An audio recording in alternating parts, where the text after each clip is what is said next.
Time to add some different tags to our website and start to fill in our sections. Let's take a moment and talk about the different tags, and then we will add some attributes to our existing tags. So you can see in my header I have my H1. This is the most important title on my website. The H1 will only appear once, so usually it's the name of your website. And then in my About section, I have an H2 and a paragraph, and this is inside of a div. So remember that divs are like smaller containers that hold pieces of information together, and sections are bigger containers. I also have this here, and this is a comment inside of HTML. So you can feel free to put these all through your HTML. They help you read and understand your HTML better. They'll also help another developer, if you're working on a team, understand your code. So be very liberal with comments, use them often, and they're great for learning to kind of explain to yourself or leave yourself a little note about why you did something a certain way. So comments won't show up on the web page. They'll just be inside of your HTML document for you to read, and you can also read them in the inspector tools, but we'll get to that later. So I filled in all of my content, and now I'm going to add some attributes to each of my sections. So attributes are pieces of information that we can give to any tag to tell the browser a little bit more information about that tag. Some attributes are required, like an image tag has a required attribute of src, which tells the browser where to go and find the image that we want to display. Or something like a link tag would have an attribute of Href to tell the browser where to go when the user clicks on the link. But right now we're going to add IDs to all of our sections.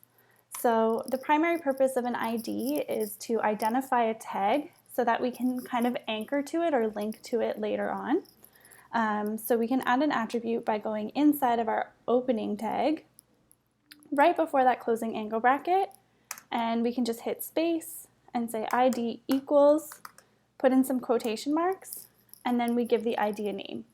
So you can call the ID anything that you want, but you can only use the name once on the page. Classes are a little bit different. Classes are used to target a tag so that we can style it later, and we can reuse the same class name over and over and over again, but ID names can only be used once. So it would make sense to call the ID something relevant. I'm going to call this ID home because it goes to the very top of my page.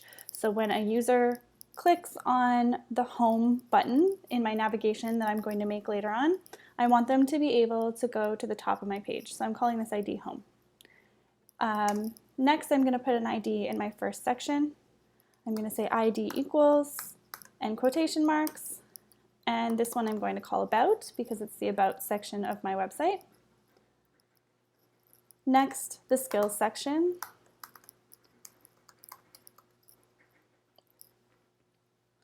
Okay, we'll scroll down here. Next, oops. Pay attention to where you're putting your ID. It goes inside of the opening tag. So next, we'll do the Video section. Next, we'll do the Experience section. And I'm just calling these IDs Video Experience because that's what makes sense to me. You can call them anything you want. You can call this section Unicorn if you want to. It's just so that you can reference that ID name later.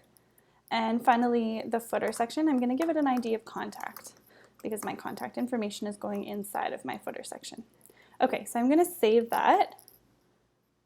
And then I'm going to go and make a navigation that links to all of my IDs. So first of all, where do I want to put my navigation? Well, I want my navigation to be the very first thing on my web page. So I'm going to put it right after the opening header tag.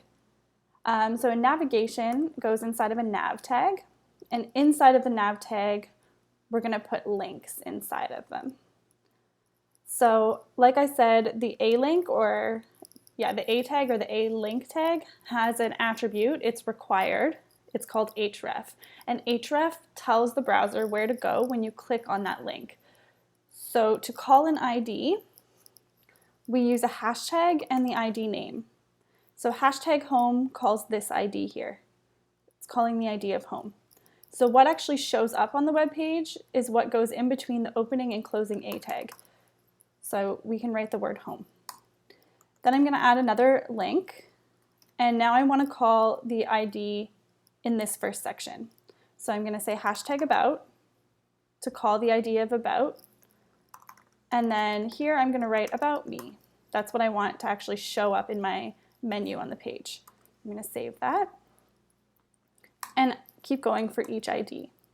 So notice as well that IDs are case sensitive. So if I used a lowercase in my ID here, I have to call the ID with a lowercase. If I write hashtag about like this, it's not going to work. The link's going to be broken.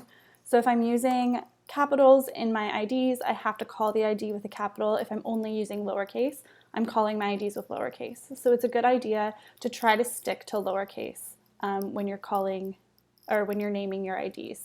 So next I have skills, and I can say my skills.